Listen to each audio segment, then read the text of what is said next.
Jahoda's kit does not look great at a first glance, but she actually consolidates a very unique combination of roles into just one kit in a way that gives her some legitimately good use case. It even makes her part of a new quote-unquote wheelchair team core.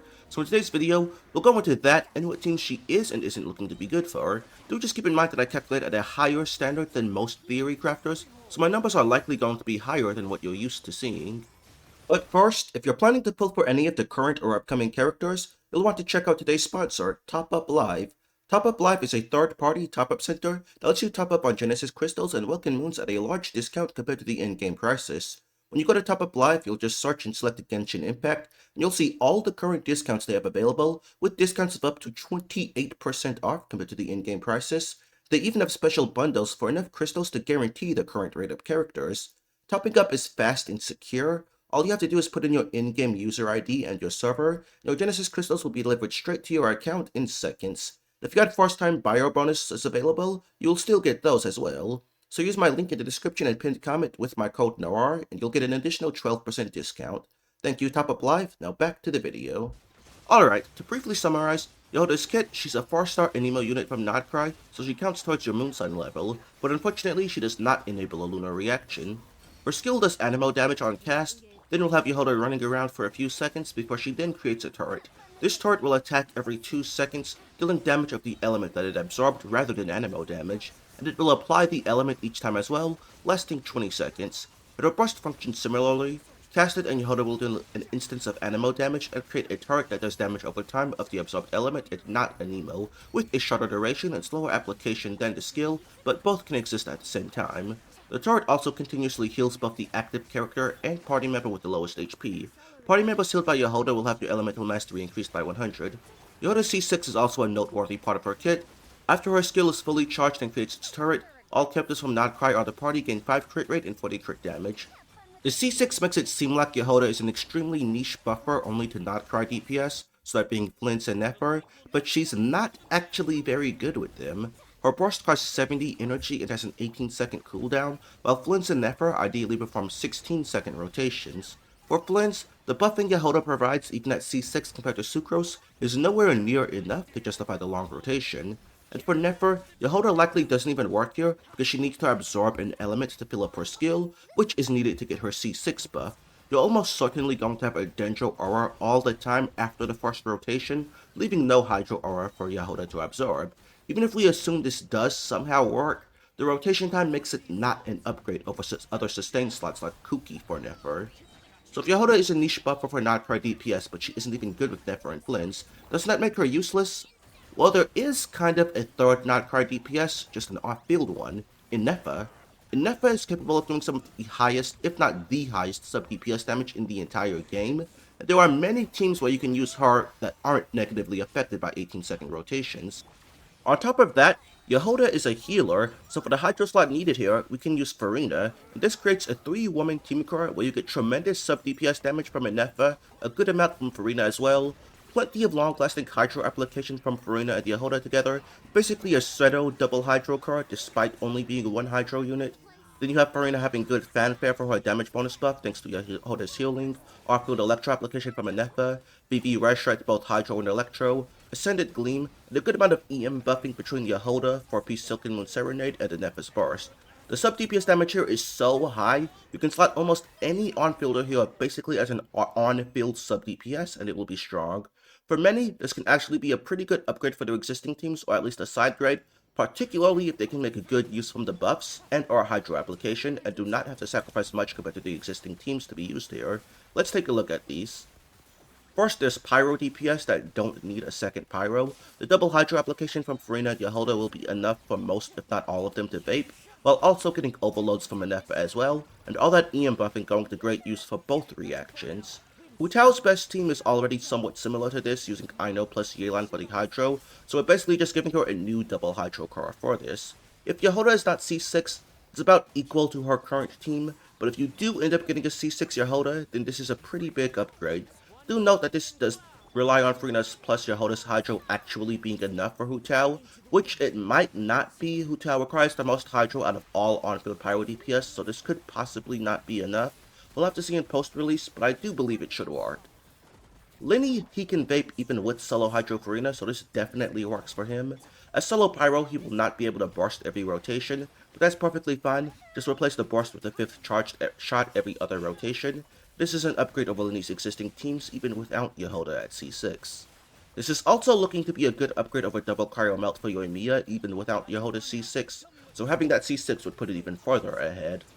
The Luke can also be used here. It's not an upgrade over Melt Plunge unless you have C6 Jahoda, but it is reasonably close and will be your strongest non-plunge team if you don't like plunging. The last thing I tried for Pyro is Durin in his Black Dragon form. It's good, but not quite better than his double Geo team with Shalodin, Albedo, and Mona, with Mona driving on field.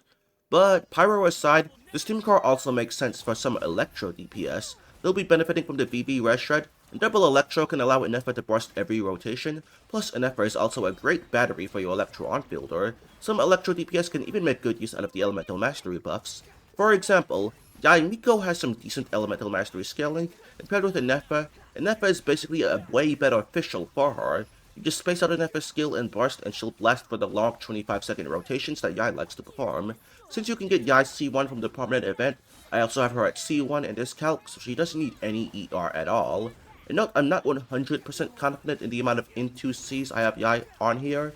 I'm not sure if they'll actually fit into the rotation time, but even if it's a bit less, this is looking to be a legitimately strong team, way stronger than I would have ever imagined for a team with Yai as the on-fielder. Now Sethos, he really appreciates having Dendro, so this isn't an upgrade over Hyperbloom without C6 Jahoda, but with her C6 it's basically a side grade. Same for Sino, except it's a lot worse than Quick Bloom for him, even with C6 Jahoda. Please, just put the Quick Bloom in the bag if you're a Sino main. Raiden, this is a side grade to her Hyper Bloom team, even without C6 Jahoda, and a decent upgrade with it. The Chink, it's an upgrade over her current Lunar Charge team, since it's basically just a better version of that team, but it will need C6 Jahoda to be stronger than her new Overload team with Durin. As for Clorad, this is not an upgrade over her Overload teams, but surprisingly close as an alternative. And then Hydro DPS can use this similar to Electro. They'll benefit from the VV Res Shred, plus will have double Hydro, meaning both they and Farina will have lower energy requirements as well as Hydro Resonance buff. Starting with Child, note that coming up with optimal rotations for him without being able to actually playtest the team is a bit tricky. The rotation I am using here assumes C1 Child so that he can perform 21-second rotations instead of 24, so that should be making a pretty big impact on the DPS. But assuming this works out as calc, it's far stronger than International, since Nefer plus Farina is kinda just substantially more off-field damage than jungling. If you have C6 Jahoda, this means that Child manages to have a team that actually reaches 100,000 DPS, which is pretty surprising. But as we know, when Vaporize isn't involved, Ayato is kinda just better than Child. So for Ayato, this is a side grade to his Escoffier Freeze team without C6 Jahoda, and a small upgrade with her C6.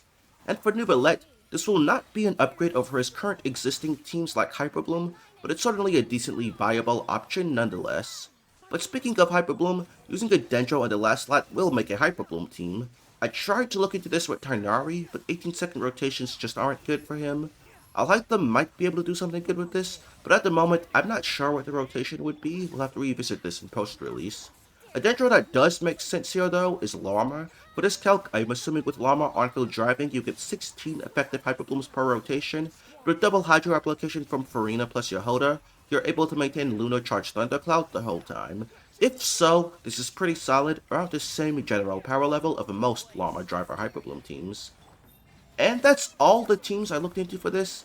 DPS of other elements don't really seem like they make much sense here. Cryo DPS all really want Escoffier Freeze teams, Geo DPS need double Geo. Jahoda is already providing VV Shred, so not much point in using an Anemo driver here.